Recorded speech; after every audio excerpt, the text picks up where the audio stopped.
Sa wakas, umamin ka rin, Boying Rimulya. Ito ang reaksyon ni Attorney Libby Baligod, legal counsel ng 18 nagpakilalang dating sundalo, matapos ang naging pahayag ni Ombudsman Boying Rimulya na may isang insidente ng umano'y maleta delivery na nangyari pa noong panahon ng administrasyon ni dating Pangulong Duterte. Nauna nang sinabi ni Rimulya sa isang press conference na batay sa impormasyong ibinigay sa kanya, may isang larawan umano na kabilang sa mga ebidensyang isinumite ng 18 ex-marines na kuha noong panahong iyon.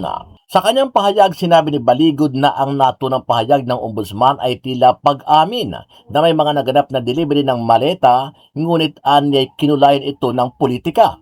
Ombudsman, umamin ka rin sa wakas na may deliveries na nagaganap, pero kinulayan mo ng politika na nag-umpisa noong panahon ni dating Pangulong Duterte.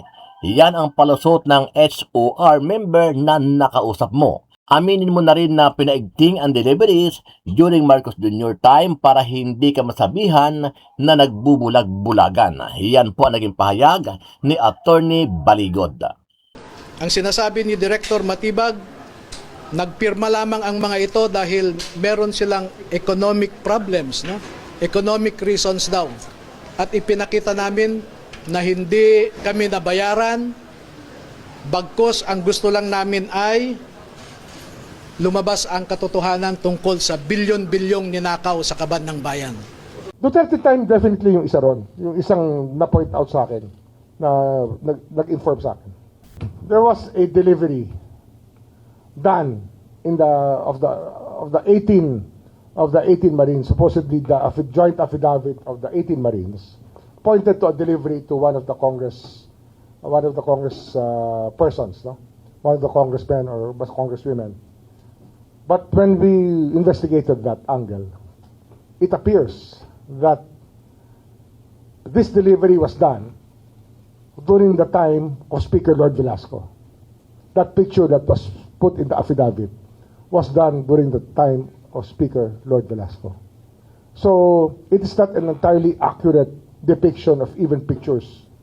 What you see here is really a manipulation of facts to make it appear that was that, but actually they were playing with timelines, and this is one timeline that they played with, that this happened before the term of President Marcos. Meron po kaming very productive na exercise kanina, no? So the NBI cleared na hindi mga suspects ang mga ito, kundi mga potential witnesses. At magkakaroon kami ng susunod na proseso para maglatag kami ng ebidensya laban doon sa mga pinangalanan nila sa kanilang affidavit.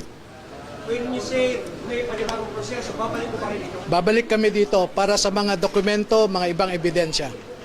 Paano po yung mga naging tanungan po kanina, attorney? Well, ang sabi kasi sa subpoena, they just want to establish the identity ng mga 18. So sabi ko, okay lang kami sa identity, so pinakita namin yung kanilang serial number, government issued identification cards, etc. And then sabi ko, pumayag kami na magtanong pa sila. Kaya inisa-isa nilang tinanong kanina. No? Inisa-isa silang tinanong kanina at okay naman. Sabi ko nga, very productive po yung araw na ito para sa hinahangad natin na magkaroon ng hustisya doon sa mga ninakaw sa kaban ng bayan. Attorney, initially po, ang gusto daw po ng NBI ay gusto po ng one-on-one interview sa 8 Marines. Pero ano po yung naging kinatakusan po nito? Oo, pinayagan ko.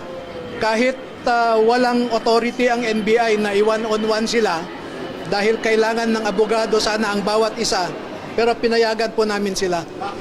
Eh wala naman kaming itatago na lihim or ano, no?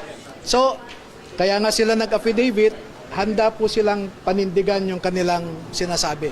Sir, pa-clarify naman ang sinasabi mo na pinapatawag din sila ng ombudsman sa subpoena o invitation, kailan? Na, merong letter ang ombudsman sa akin na gusto rin nilang tingnan itong affidavit. Walang petsa, no? Walang petsa na binigay. Sir, gustong tingnan yung affidavit, pero paano ba? Ini-invite din nila na pumunta doon yung 18? Maaring ganon, no? Pero pupunta ba kayo? Oo naman. Bakit attorney? Bakit hindi? Inimbitahan kami. Pero for you, attorney, do you find that there's an investigation and you're expected since deputized naman or pwede dumiretso na sana ito? Yan po yung point namin noon, madodoble lang. Pero pagbigyan natin sila, kung gusto ng NBI mag-imbestiga, cooperate kami. Kung gusto ng ombudsman ang mag-imbestiga, cooperate kami. Attorney, di ba kayo hinihingi ng... Na di umano ay may mga sinabi ng po ilang mga members po ng ATPs na hindi po tumutupad. Tulad po nung flight logs na air taxi na di umano from 2023 to 2025. Wala daw kung ganong klase ng pag-ipad. Okay. Ano po tuloy Ganito na lang, no? Kasi ang clarify namin kanina yung mga sinasabi ni Director Matibag sa media, no? Narinig nyo naman siguro, napanood nyo. Unang sinabi ni Director Matibag, 14 lamang daw ang Marines. So, pinakita namin na 16 talaga ang Marines, 2 ang Army. So, napatunayan namin na hindi totoo yung mga alegasyon ni Director Matibag. Pangalawa, yung sinasabi niyang isang general daw, class 75 ng PMA, ang nag-recruit sa kanila. Pinabulaanan namin yon na hindi totoo. Number 3, ang sinasabi ni Director Matibag, nagpirma lamang ang mga ito dahil meron silang economic problems, no? Economic reasons daw. At ipinakita namin na hindi kami nabayaran, bagkus ang gusto lang namin ay lumabas ang katotohanan tungkol sa bilyon-bilyong ninakaw sa kaban ng bayan. Pinasok nila, sir? 3 sa 18 ex-Marines, yung pinasok ng bahay. Hindi kasama sa 18. Kasamahan nila dati kay Saldico na trabahante, pinasok ang bahay ng 3. No? Pananakot. Pero attorney, hindi naman inutusan kayo ni Zaldico. Hindi. Hindi ko man kilala yan. Gusto ko nga makulong siya eh. Dahil sa pagnanakaw niya eh. Sir, para malinaw lang, willing kayong mag-submit ng independent affidavits isa-isa sa ombudsman, sir? Walang problema. Kung ano man ang gusto nilang forma, kung hindi nila maintindihan ang ibig sabihin ng joint affidavit, pwede kaming mag-individual. Walang issue. May isang kongresista na nagsabi na kailangan ilipat daw sa Kongreso si Madriaga, ayan na, special treatment. Di ba nung unang ngang lumabas yan si Madriaga at hindi pa kinukuha ng Kongreso at ng mga kalaban ni Inday Sara bilang testigo, sinabi ko na, ay nako, ang kapalit ng pagsisinungaling ni Madriaga ay yung pagtetistigo laban kay Inday Sara Duterte at kasama sa usapan yan, unang-una, yung paglipat siguro sa kanya, no? Dahil nga paglipat sa hindi sa kulungan ng Manila City Jail dyan sa Bicutan, no? At ilalagay sa special detention facility at mukhang gusto na nga niyang pumunta doon sa special detention facility na nasa loob ng Kongreso, no? Sa akin po hindi makatarungan yan dahil una-una pabuya po yan sa kanyang pagsisinungaling kasi hindi pa naman napapatunayan ang katotohanan ng sinasabi niya. In fact, hanggang hindi na-dismiss ang kaso ni Inday Sara Duterte for perjury, dapat maingat ang Kongreso dahil hindi naman magdidemanda ng perjury ang Vice President at pangalawang pinakamataas opisyalis ng bayan kung talagang hindi siya sigurado na nagsisinungaling si Madriaga. Sinong dapat paniwalaan? Ang salita ng Vice President o ang salita ng isang akusado sa double counts of kidnapping with ransom na minsan nahatulan na ng kamatayan. Nahatulan na yun ng kamatayan sa isang kidnapping charge din. Laban din sa isa lang Chinong biktima. At pangalawa, itong pinaka-importante, kaya nga tinatanong ko, talaga bang sufficient in substance yung reklamo laban kay VP Sara? Sabi nitong kongresistang ito, kinakailangan ang AMLAC daw at ang Anti-Money Laundering Council at saka ang mga bangko ay kinakailangan isumiti raw sa Kongreso ang mga bank deposits at mga bank transactions ni VP Sara. Kung talagang sigurado sila na sufficient of substance, na talagang nagkaroon ng ill-gotten wealth si Inday Sara Duterte at talagang siya ay nagkaroon ng pagtaas sa kanyang statement of asset of liabilities and net worth na hindi suportado ng income niya at ng income ng kanyang asawa, bakit kinakailangan pa nila ngayon pa lang kukuha ng ebidensya doon sa Anti-Money Laundering Council? Nakita nyo? Ang charge ay graft and corruption. Pero bakit ngayon pa lang sila kukuha ng ebidensya laban kay Inday Sara Duterte? Hindi ba malinaw na yung impeachment na yan ay hindi sufficient in substance? Kasi kung sufficient in substance yan, dapat pasok ng ebidensya, pinakita ng ebidensya sa mga miyembro ng komite. Dahil ang inaantay na lang ngayon ay ang kasagutan nga ni Inday Sara Duterte. Kung ikaw naman si Inday Sara, anong sasagutin mo? Puro paratang lang naman yan. Wala naman kahit anong ebidensya. Samantalang, malinaw sa rules po ng Kamara, at ako na may bihasa dyan sa impeachment na yan, 3 beses ako naghain ng impeachment complaint dati, no?